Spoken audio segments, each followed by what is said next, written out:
is possible?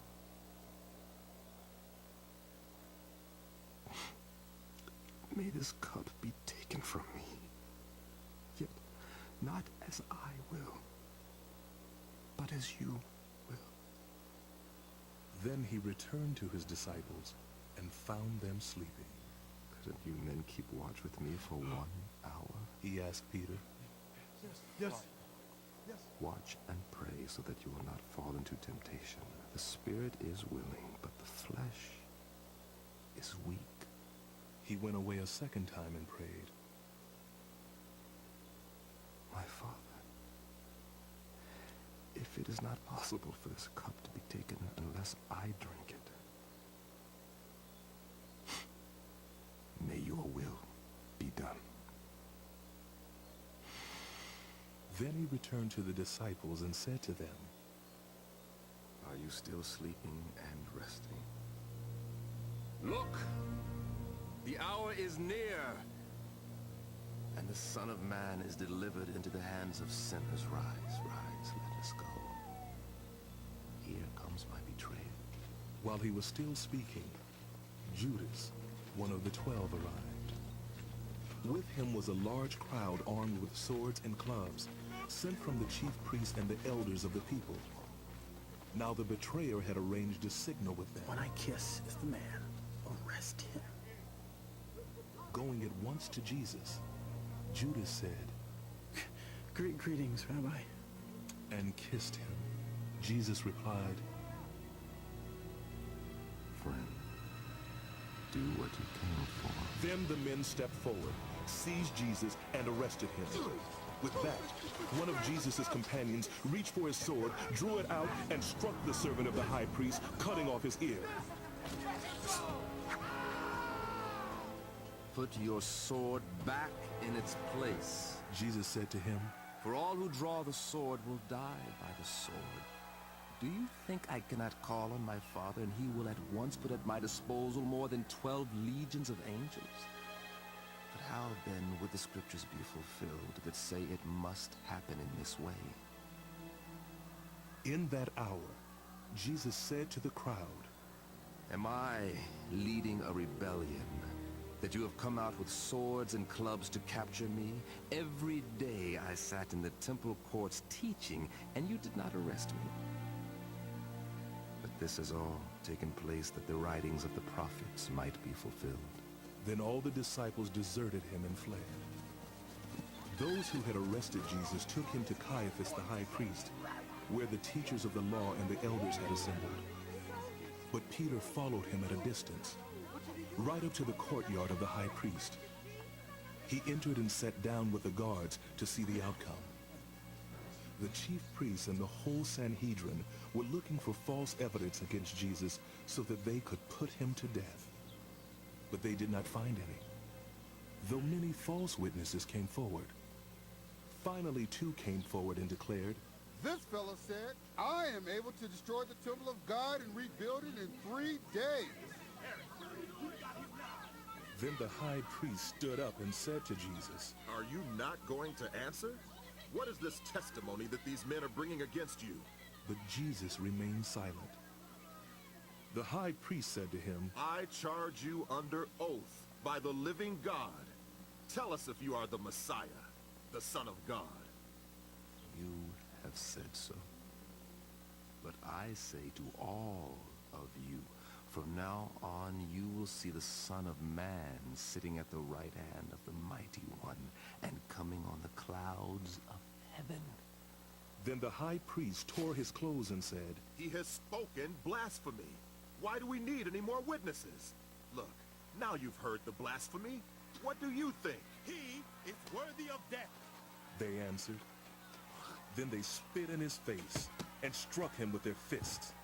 Others slapped him and said, Prophesy to us, Messiah.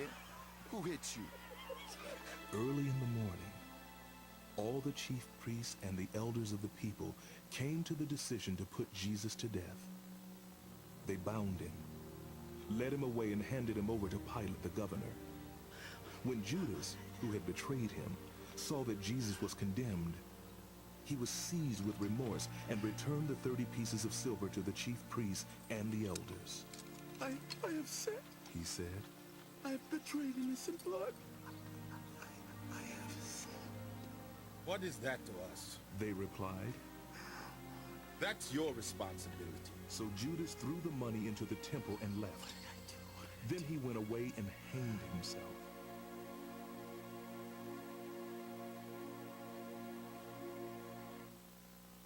Meanwhile, Jesus stood before the governor, and the governor asked him, Are you the king of the Jews? You have said so. Jesus replied. When he was accused by the chief priests and the elders, he gave no answer. Then Pilate asked him, Don't you hear the testimony that they are bringing against you? But Jesus made no reply, not even to a single charge, to the great amazement of the governor. Now it was the governor's custom at the festival to release a prisoner chosen by the crowd. At that time, they had a well-known prisoner whose name was Jesus Barabbas. So when the crowd had gathered, Pilate asked them, Which one do you want me to release to you? Barabbas or Jesus, who is called the Messiah? Give us Barabbas!